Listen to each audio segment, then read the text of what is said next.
Now, a big focus on the show tonight, India's balancing act on the Israel-Hamas war. India has abstained from the UN's ceasefire resolution. This was an emergency resolution that was brought in and did not vote in the UN General Assembly resolution that called for an immediate humanitarian truce in the Israel-Hamas war. Explaining their decision to abstain, India said that the resolution did not mention the October 7th Hamas attacks and that the UN needs to send a clear message against terror. The voting at the UNGA comes at a time when Israel has announced expanding ground operations into Gaza.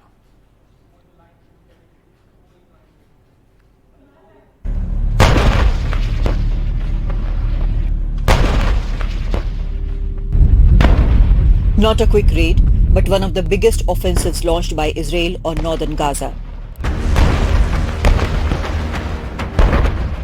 In what is being seen as the heaviest night of bombing in Gaza, Israel targeted 150 underground spots, which are also known as terror tunnels.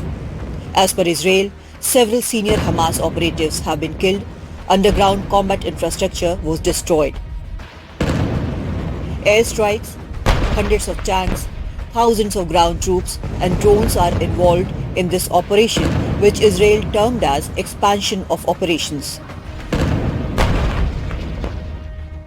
בהמשך לפעילות ההתקפית שביצענו בימים האחרונים, כוחות היבשה מרחיבים את הפעילות הקרקעית הערב.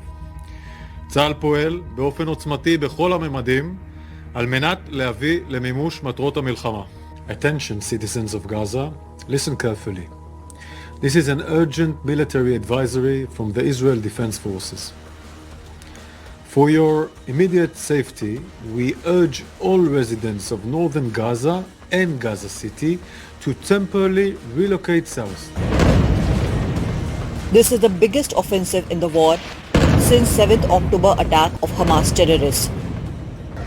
According to reports, communication with Gaza has collapsed after this escalation by Israel. Israel also claims that Hamas has converted one of the biggest hospitals in Gaza, Al-Shifa, into their headquarters. Meanwhile, in a UNGA special session on the Israel-Hamas war, a non-binding resolution was passed calling for immediate ceasefire in Gaza. 120 countries voted in favor, 14 including Israel and the US against it. 45 countries, including India, abstained. As per sources, the UN resolution did not explicitly condemn October 7th attacks. There was an amendment moved to include this aspect, which India voted in favor of. But India abstained from the vote since their approach was not covered in the final resolution. In a world where differences and disputes should be resolved by dialogue, this august body should be deeply concerned at recourse to violence. India has said its stand has been consistent throughout, but it's a tricky balancing act amid evolving geopolitical equations. In Delhi, Kadambari Sharma for NDTV. And a political slugfest has emerged, with the Congress expressing shock over India not lending support to the resolution. Also, Nationalist Congress Party founder Sharad Pawar also slammed India's stand, saying that this was a shift in India's policy as the country has never supported the Israeli cause. The Palestine और Gaza इस issue पर भारत सरकार ने इतना confusion मैंने कभी दिखा नहीं। पहला स्टेटमेंट जो आ गया प्रधानमंत्री, उन्होंने इजराइल को टोटली सपोर्ट करने की बात, और जब इसकी रिएक्शन दुनिया में और हिंदुस्तान में अलग आ गई, फिर फॉरेन मिनिस्टर ने दूसरी लाइन ले ली और पैलेस्टाइन के सपोर्ट में उन्होंने बातें यहाँ कही। ये भारत सरकार में कंफ्यूज है, अलग अलग तरह की बात करते हैं। जहाँ तक आज तक की हिंदुस्तान की नीति सिचुएशन थी, वह नीति पैलेस्टाइन को सपोर्ट करने की थी, इजराइल को समर्थन करने की नहीं थी। जिस तरह से गाजा सेक्टर में हमले हो रहे, हॉस्पिटल में बमबारी हो रही है, हजारों लोग मर रहे हैं, इसका समर्थन भारत ने आज तक कभी किया नहीं। आज यहाँ भारत सरकार की नीति में टोटल कंफ्यूज है. गावागावांमध्ये जे काही नेते जातात त्यांना मराठा आरक्षण प्रश्नी गावामध्ये जाऊन दिलं जातं, येताना थांबवलं जातं. लोकशाहीमध्ये आल्यावर काय वाटतं आणि त्या मराठा तरुणांच्या आत्महत्या होतात त्या सगळ्यांबद्दल त्यांनी काय आव्हान करतात? नाही, याच्यामध्ये महाराष्ट्र आणि केंद्र सरकारने पुढाकार घेऊन बसून ॲप्रोच टेबल सोडवला पाहिजे. एका अतिरेकी स्थितीपर्यंत जाण्याची अवस्था येऊन देता कामा नये. Now, Priyanka Gandhi Vadra also tweeted her shock and said, "An eye for an eye makes the world go blind. Mahatma Gandhi and I'm shocked and ashamed our country abstained from voting for a ceasefire in Gaza." Many from the BJP reacted to this. Mukhtar Abbas Naqvi tweeted, "For those who are ashamed and shocked must realize that India will never be on the side of terrorism. India's explanation of vote spelled this out categorically. Our position on the Israel-Palestine issue is steadfast and consistent." Well, to talk more about India's balancing act on the Israel-Gaza war, we're now joined by Kanwal Sibal, former Indian ambassador and former Foreign Secretary, Dr. Tara Karta, former Director, National Security Council Secretariat, Ambassador Yogesh Gupta, former diplomat, Seema Sirohi, author and columnist for the Economic Times. Thank you so much all for joining us. And I'd like to start with you, Ambassador Sibal, your comments on this balancing act that India is having to do now, abstaining from this UN vote. We did vote for the inclusion of Hamas in that final declaration, the ceasefire declaration that the UN was proposing, but that was defeated. And it's as I said, in this whole geopolitical space, it's a very delicate situation for India. Well, I don't think it is that delicate. Look, do the principal Arab countries being consistent in their support for Palestine? Egypt doesn't. Egypt has been one of the major players in terms of the peace process with Israel and everything else. But look at what Saudi Arabia, UAE, Morocco, or other countries, they have normalized relations with Israel. Even as Israel was expanding its settlements in the West Bank, the Palestinians were getting killed, and Gaza was still under siege. But it's not as if these obvious things were considered by them to be important enough not to normalize relations with Israel. Now, of course, since Israel has gone in its vengeful policy in Gaza, it has launched all these attacks, and the TV and social media are covering this. So it has a problem because the world is seeing what they're doing in Gaza and destroying buildings. The Arab street is up in flames, and therefore these governments have changed tack and have supported this resolution. You should actually hear what the former Saudi intelligence chief said the other day, and I saw that clip, very vehemently critical of Hamas. In fact, all these countries feel that Hamas has arrested a process of normalization and economic development and stability in the region, which these countries want. I mean, the Gulf monarchies. So India is now in a very different position than it was in the past. In the past, it had no relations with Israel. It had very close relations with the Palestinians and everything else. Over time, this has changed. We have very close relations with Israel. We have very good relations with the Arab world. We have very good relations with the West. And therefore, in this new configuration, we have then to see where our interest lies.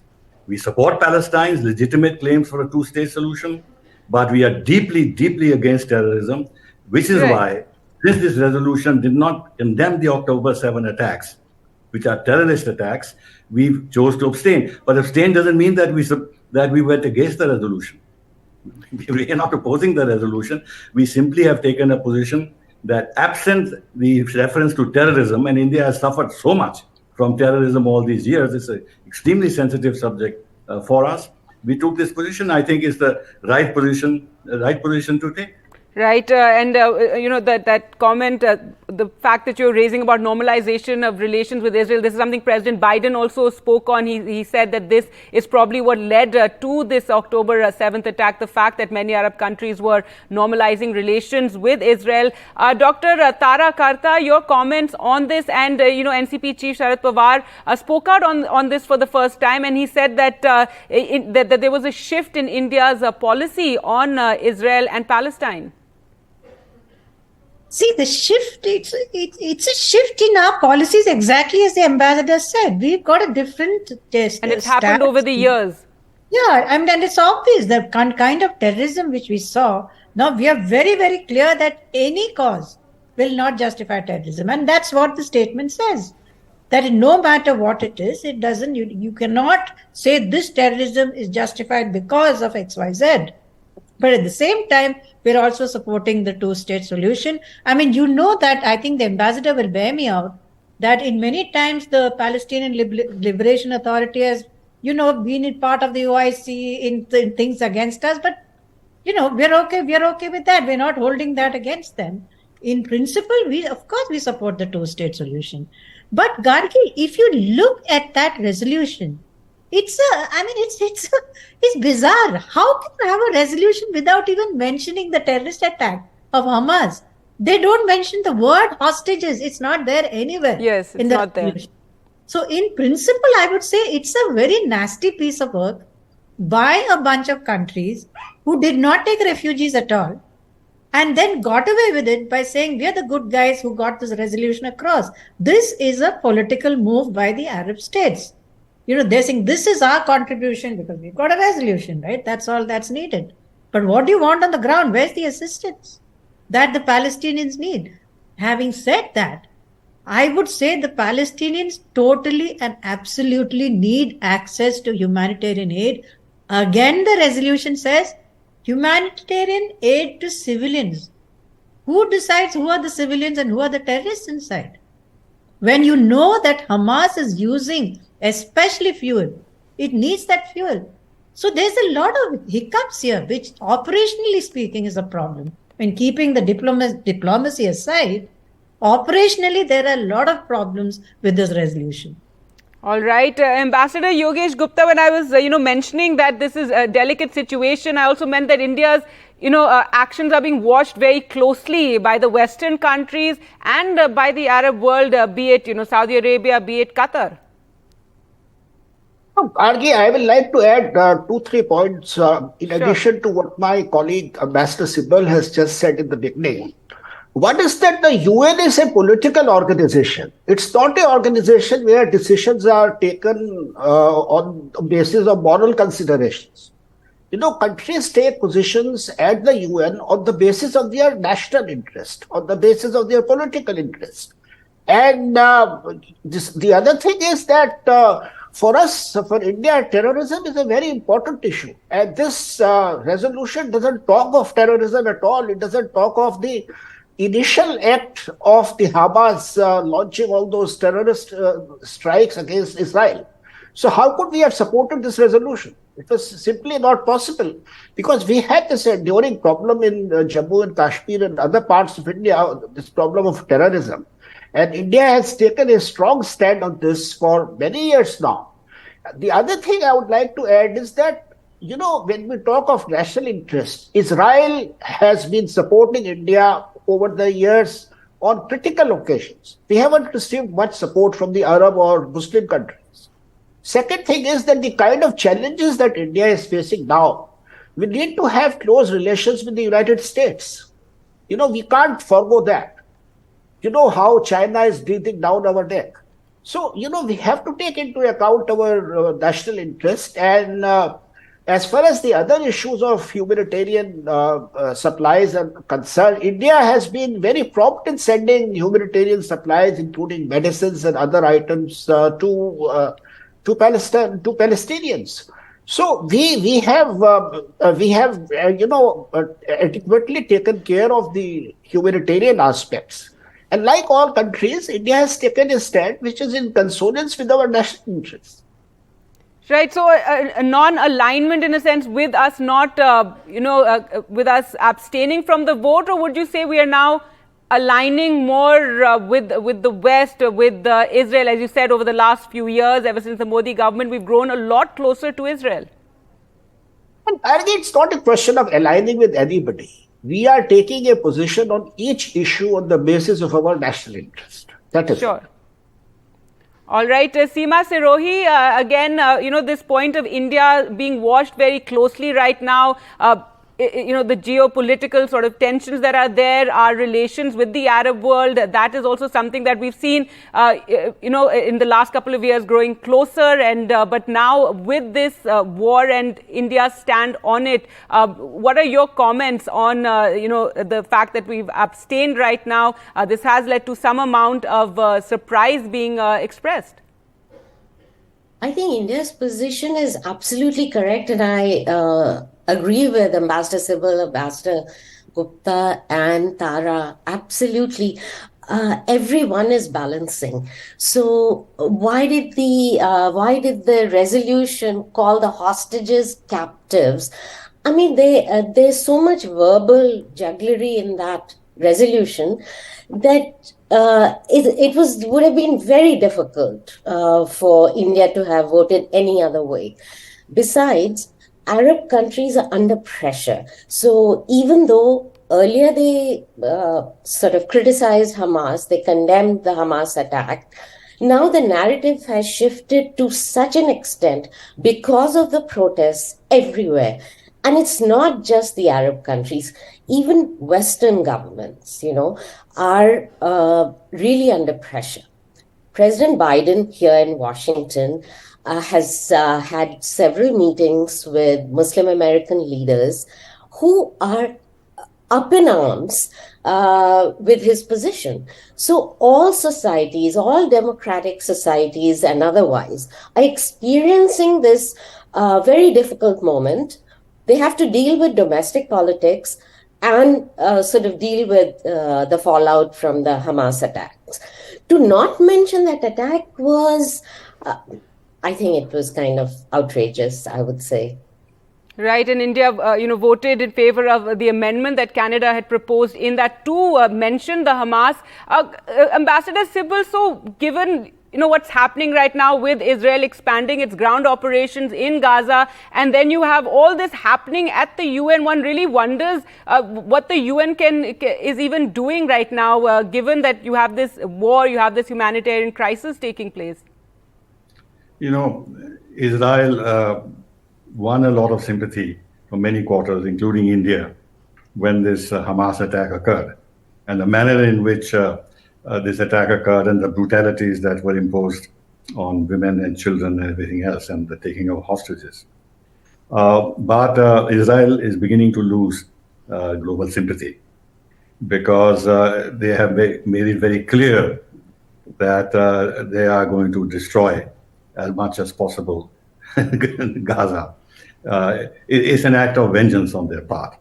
They are defying the United Nations. The statements I've seen by the Israeli ambassador to the UN are very, very strong, very defiant.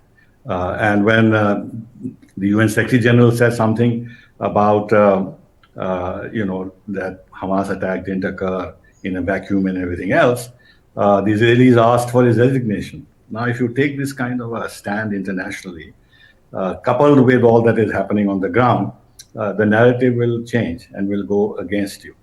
But Israel continues to be defiant, which is regrettable because, as I said, it all began by gaining a lot of sympathy from many countries. That's one. The other is the UN General Assembly resolution is a feel-good resolution in the sense it has no binding effect. It's not binding at all. The real body to discuss this seriously is the UN Security Council. And here, there is a complete division of positions. The United States is fully behind Israel, is giving them full cover. They have moved their armed forces, 2 aircraft carrier groups in the Mediterranean.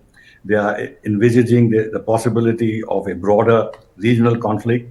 But instead of trying to stop it and promote a peace process, they are actually preparing themselves for a wider war. To my mind, this probably is not the right approach. They should work for peace. And Russia and China are totally against. They don't want a humanitarian pause, which merely means that the humanitarian issue will be addressed partially, but Israeli invasion of Gaza or bombing of Gaza will go on. So what they want is a durable ceasefire, durable ceasefire, which the US is not willing to accept. But I don't see the UN Security Council being able to do anything about it. So it's a very, very dangerous situation. Absolutely, and the real can go fears out of control, and the entire world will suffer. Absolutely, and the real fears of this, conflict expanding. Ambassador Yogesh Gupta, your, comments on that, this fear that it will expand. As you're saying, we're seeing these visuals coming out of Gaza. As Ambassador Sybil said, it seems Israel just absolutely wants to destroy the land, that area there. And at some point, the Arab world is going to, besides Jordan proposing this ceasefire resolution, they're going to be pressured to do something. No, you're right, absolutely, Gargi. I mean, there are real dangers of the conflict expanding and more countries getting engulfed.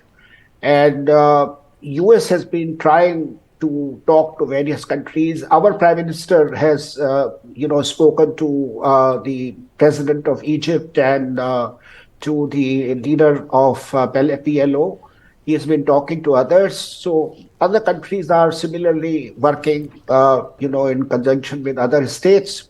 So we are all trying to, to convey across to all these countries, including Israel, that, they must observe some restraint, that the civilians, the lives of civilians must be respected, humanitarian considerations must be taken into account.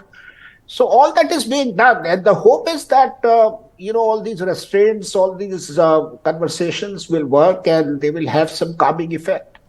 Right. And Seema Serohi, so you don't think, India's stand, as the whole panel has agreed, is absolutely correct. There's no way you could have backed that resolution. But also, what does this mean for our relations with, Arab countries, as I said, watching what India does as well, and that be it Saudi Arabia, be it Qatar?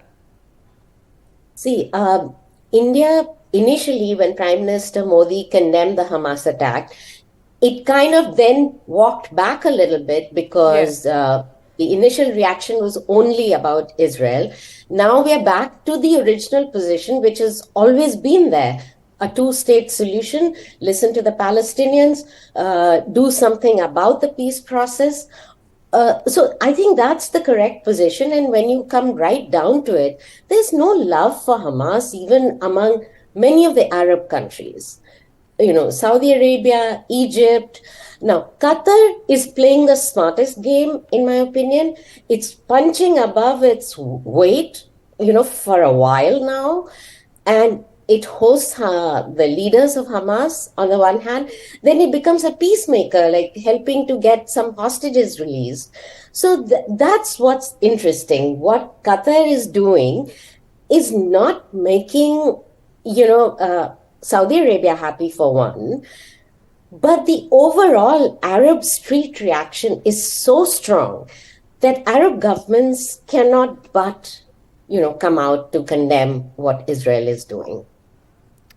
All right. And final word to wrap up this conversation, Dr. Tara Karta?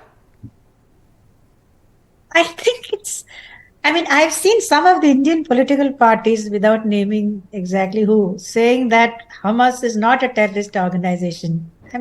What is that? Right? There's been some protests in Kerala which is saying that Hamas is not. And if Hamas had attacked only military installations in Israel, I would perhaps go with that. So there's been this outrageous attack, right? So our position is we are against this terrorism of any kind. And finally, the point that our representative in the UN made is that you still need to find a solution here. The Palestinians have to live somewhere. Ideally would like to step forward where the devil's failed, angels fear to tread, and try and help them out, which is what we are doing by sending humanitarian aid. This is a terrible, terrible war, Gargi. This is not something And there is a cost to be paid, because there is the kind of outrage which is not just against Israel. A lot of it is going to be reflected against the US. Right, So and that's this what Seema was also talking about. I'm sorry, I'm completely out of time now, but thank you so much all for joining us on this very important issue. And clearly, as the panel all agreed, India's stand at the UN, absolutely right. There was no way we could vote on that resolution. We'll slip into a short break. These updates continue on NDTV.